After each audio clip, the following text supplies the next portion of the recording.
अस्सलाम वालेकुम दोस्तों, आज हम फिर से हाजिर हैं मोहम्मद गोरी के एक और गुलाम की दास्तान लेकर, जो इतिहास के पन्नों में तो मौजूद है पर उन पन्नों तक हमारी पहुंच नहीं है।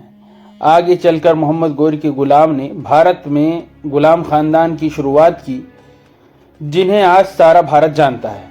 लेकिन कुछ सेनापतियों को आज भी हम नहीं जानते हैं, जबकि उन्होंने भी इस साम्राज्य को बनाने में कंधे से कंधा मिलाकर जंगें लड़ी। ऐसे ही एक खास गुलाम हैं नासिरुद्दीन कबाचा। ये दास्तान है नासिरुद्दीन कबाचा की। अस्सलाम वालेकुम दोस्तों, मेरा नाम है मोहम्मद उबैद खान और आप देख रहे हैं उबैद खान रिकॉर्डिंग। नासिरुद्दीन कबाचा मुल्तान का गवर्नर था। 1203 में गुरीश शासक मोहम्मद गोरी ने उसे खुद इस ओहदे पर मुकर्रर किया था। मोहम्मद गोरी की कोई औलाद नहीं थी, बस एक बेटी थी जिसका इंतकाल उसकी ज़िंदगी में ही हो गया था। लेकिन उन्होंने अपने हज़ारों तुर्क गुलामों को अपने बेटों की तरह माना, जिन्हें सैनिकों और प्रशासकों यानी कि मुंतज़मीन दोनों तौर पर ट्रेनिंग दी। उनके कई मेहनती और होशियार गुलाम गोरी की सेना और शासन के खास ओहदों तक पहुँचे। जब एक दरबारी ने इस बात पर अफसोस जताया कि सुल्तान का कोई बेटा वारिस नहीं है, तो गोरी ने जवाब दिया, दूसरे बादशाहों के एक या दो बेटे हो सकते हैं, मेरे हजारों बेटे हैं। मेरे तुर्क गुलाम जो मेरी सल्तनत के वारिस होंगे और जो मेरे बाद खुतबे में मेरे नाम की हिफाजत का ख्याल रखेंगे इन तमाम इलाकों में। गोरी की भविष्यवाणी सच साबित हो गई। उनके कत्ल के बाद उनकी विशाल सल्तनत उनके तुर्क गुलामों में तकसीम हो गई। उन खास गुलामों में से एक थे नासिरुद्दीन कबाचा, जो मुल्तान के शासक बने। वह असल में एक किप्चक कबीले से ताल्लुक रखते थे, एक पुराना तुर्क कबीला जो बाद में आधुनिक कज़ाक लोगों में शामिल हो गए।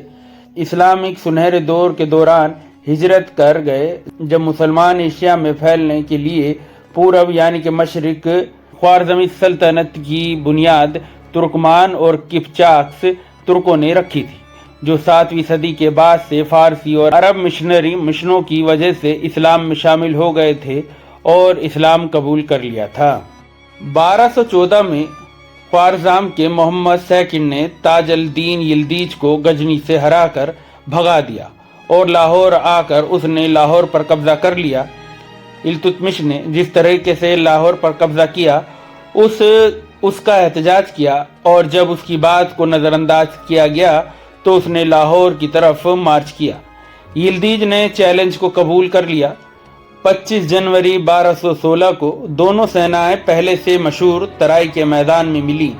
यिल्दीज हार गया और पकड़ लिया गया और दिल्ली की सड़कों पर घुमाने के बाद बदायूं भेज दिया गया, जहां उसे उसी साल मौत की सजा दी गई और नासिरुद्दीन कबाचा ने फिर से लाहौर पर कब्जा कर लिया।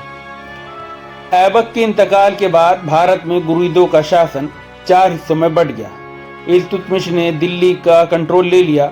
नासिरुद्दीन कबाचा ऊच के गवर्नर थे और मुल्तान ने अपनी आज़ादी का ऐलान कर दिया।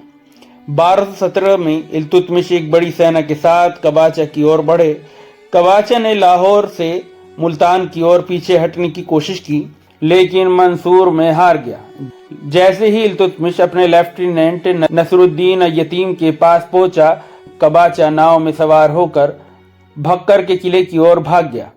9 फरवरी 1228 को इल्तुतमिश ऊच पहुंचे और घेराबंदी शुरू कर दी।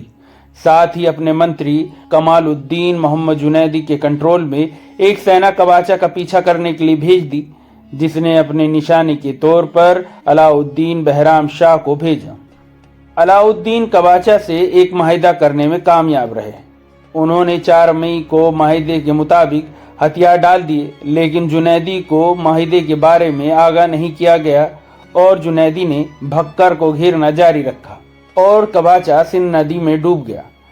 कबाचा के इंतकाल के बारे में कई कहानियां हैं। कुछ का कहना है कि भागने की कोशिश में वह डूबकर मारा गया या उसने नदी में कूदकर खुदकुशी कर ली। उसकी मौत से मुहिम खत्म हो गई और उसकी फौज इल्तुतमिश के कंट्रोल में आ गई। इल्तुतमिश अगस्त में दिल्ली वापस आ गया और जुनैदी को निचले सिंध की फतेह को पूरा करने के लिए वहां छोड़ दिया।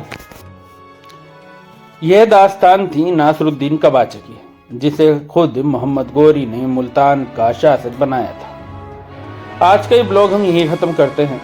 प्लीज़ हमारे चैनल को लाइक करें, सब्सक्राइब करें और आने वाली वीडियो को देखने के लिए हमारे बेल आइकन के बटन को दबाएं। शब ब खैर।